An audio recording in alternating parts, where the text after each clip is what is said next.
Welcome back to Lesson 9 on CNM Glass. I'm Christine Cartwright, your full-time instructor in the Patient Care Tech program. And if you're ready, let's begin.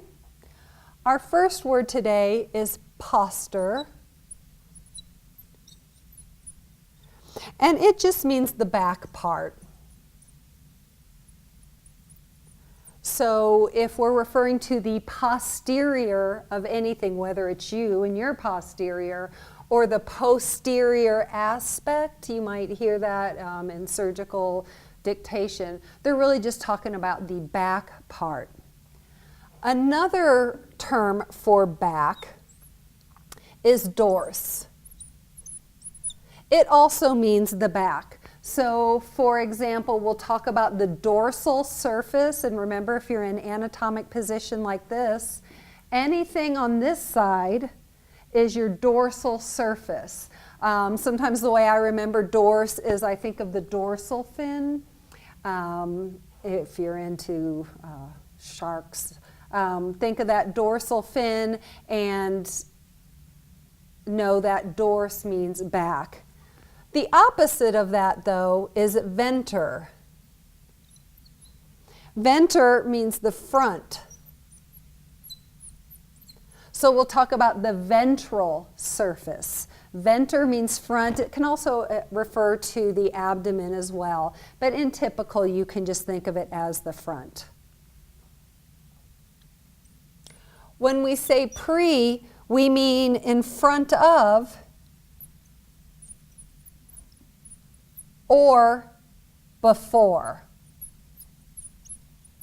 So you may be in the hospital and you hear someone talk about PACU, that's post-anesthesia care unit, but before they had their surgery, they came into pre-op.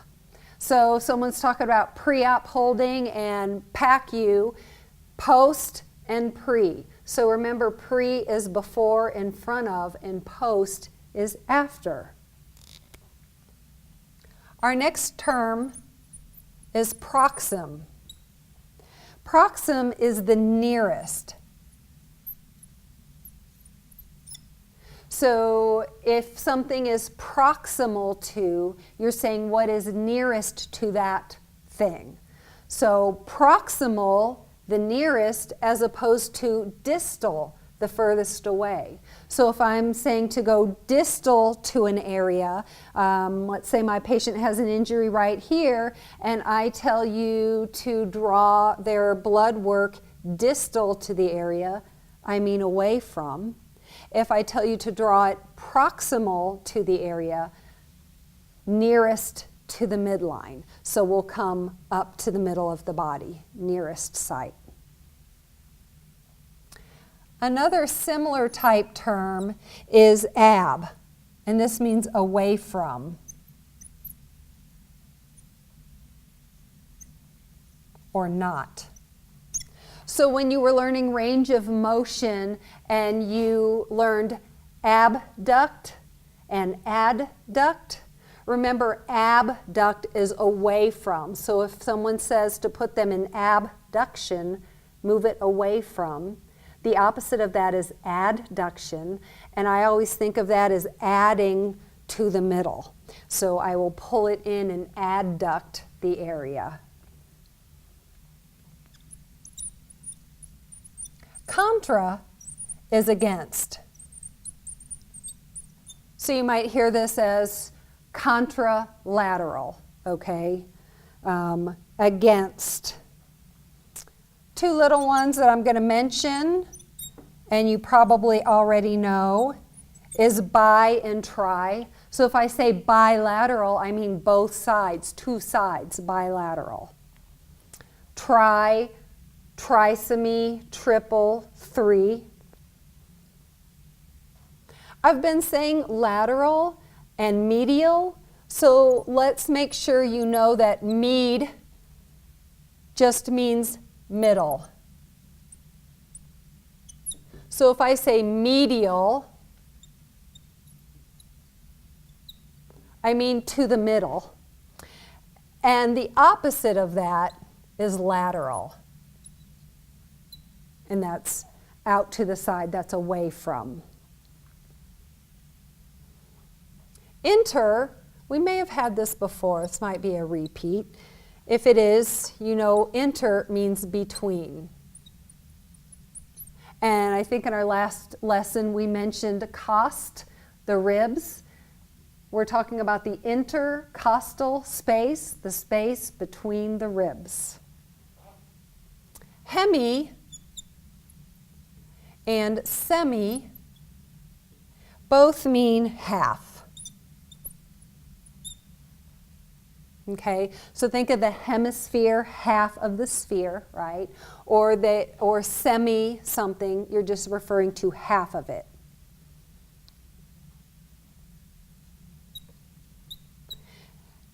Kata means down, and I'm going to give you the next word to kind of illustrate what we're talking about.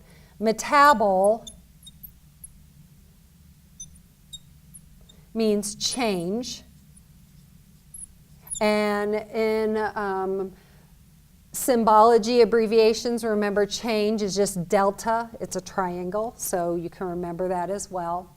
But when we talk about catabolism, metabolism, catabolism is when you are breaking down, so your metabolites, breaking down your calories to use. Metabolism is that change, changing sugar into energy.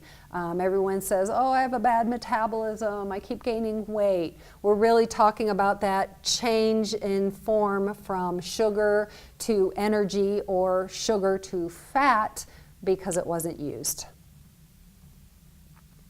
Pan means all. You'll hear this if you're working on a cancer unit and someone says your patient has pancytopenia, meaning all forms of their blood cells are low. So they don't just have anemia, red blood cells are low. We're not just talking about the white cells being low. We're talking about all blood cells are being low if someone is pancytopenic. Phage means to eat. And perhaps you've had someone on a dysphagia, I need a new marker, dysphagia diet.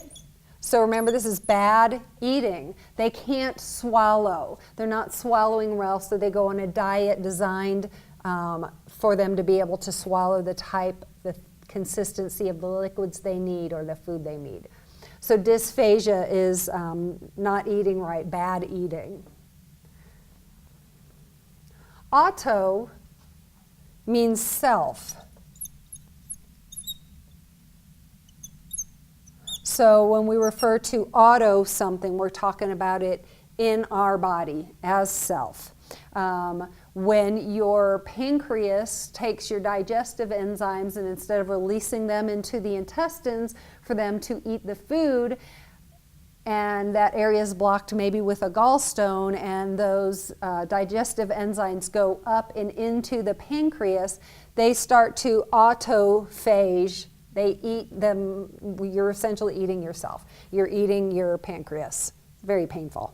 So if a patient has pancreatitis, what is happening is it's inflammation caused by being autophagic.